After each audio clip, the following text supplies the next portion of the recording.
Film ini diproduksi dan dirilis pada tahun 2008 oleh Paramount Pictures dan bekerja sama dengan Warner Brother. Film ini bercerita tentang kejadian aneh yang dialami oleh seorang manusia bernama Benjamin, yaitu dia menjalani hidupnya dengan cara terbalik, dilahirkan dengan kondisi sebagai kakek yang sudah sangat tua dan meninggal dalam kondisi bayi. Film ini dibuka dengan adegan seorang perempuan tua yang bernama Daisy berbaring di atas ranjang karena sakit dan bercerita kepada anak perempuannya yang bernama Caroline. Daisy bercerita bahwa dulu kala ada seorang pembuat jam yang terlahir buta, sedang mengerjakan sebuah jam yang dipesan dan akan dipasang pada sebuah stasiun kereta api. Di saat dia mengerjakan jam pesanannya, anak laki-laki satu-satunya berangkat ke medan perang. Namun sayang, anaknya gugur dalam perang tersebut.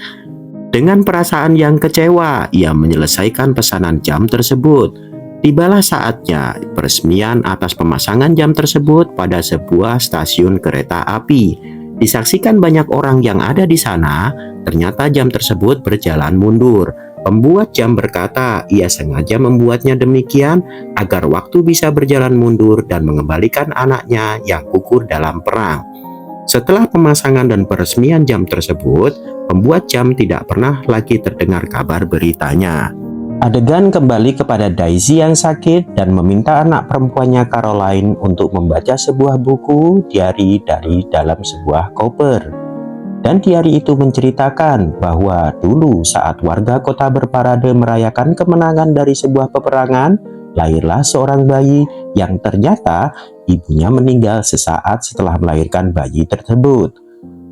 Sang suami menghampiri anak bayi yang baru lahir itu dan entah kenapa dia tidak suka dan berusaha membuang anak tersebut. Namun niatnya gagal terlaksana karena diketahui oleh seorang polisi yang sedang berpatroli.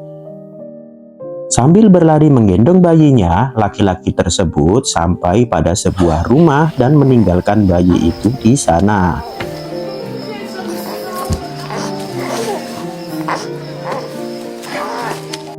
Dan ternyata rumah itu adalah panti jompo.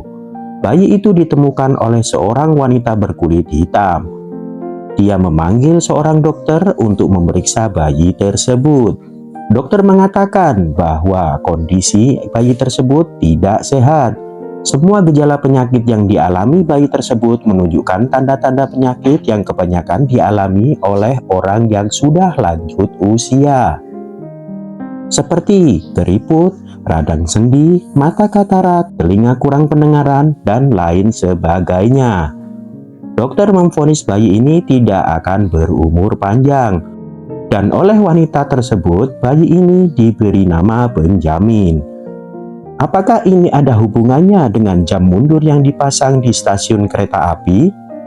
Tetapi waktu seolah berjalan mundur bagi kehidupan Benjamin.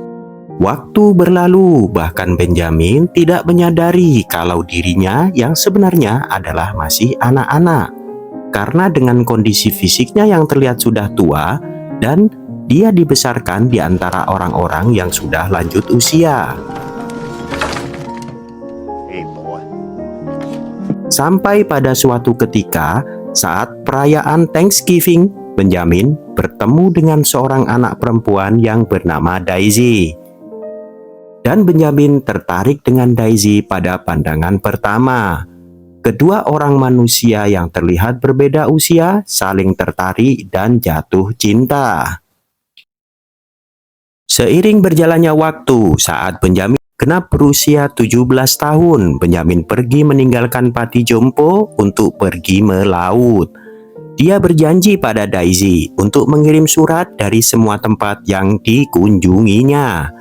Kehidupan memisahkan mereka dan mereka menjalani kehidupannya masing-masing. Daisy tumbuh menjadi seorang penari balet dan Benjamin tumbuh menjadi seorang pelaut. Benjamin mengalami berbagai pengalaman pahit dan manis. Ia belajar menerima dirinya apa adanya, mengeksplorasi makna hidup dan menghargai setiap momen yang diberikan kepadanya, terlepas dari keunikan kondisinya. Kisah cinta mereka dipenuhi dengan keindahan dan kesedihan, seolah kehidupan berjalan berlawanan arah. Mereka bertemu di tengah-tengah. Meskipun perbedaan fisik yang drastis, mereka memilih untuk menjalani hidup bersama sejauh yang mereka bisa. Hubungan mereka menghadapi tantangan besar, namun kekuatan cinta mereka tetap ada, mengatasi semua hambatan yang muncul. Puncak emosional film ini terjadi ketika Benjamin mencapai fase akhir hidupnya. Tubuhnya mengecil dan kembali muda.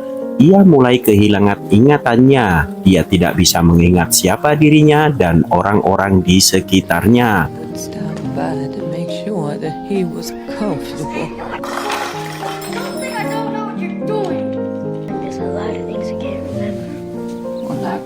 Dia kehilangan kemampuan berjalan, berbicara, dan lain sebagainya, sebagaimana anak umur balita.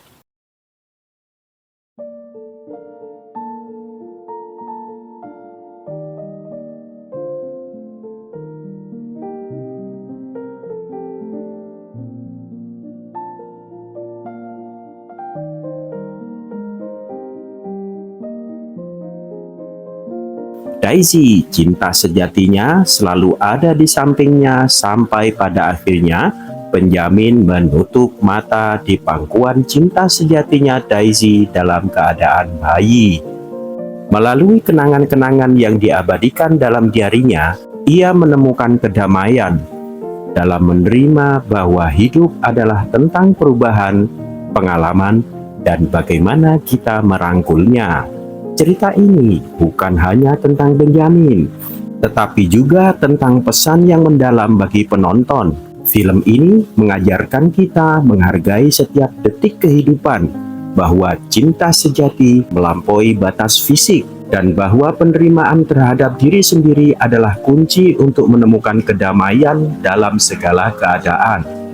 The Curious Case of Benjamin Button bukan hanya tentang kisah perjalanan hidup manusia yang terbalik, tetapi juga perjalanan rohani yang menakjubkan tentang bagaimana kita melihat kehidupan, cinta, penerimaan diri, dan peran setiap manusia dalam hidup ini.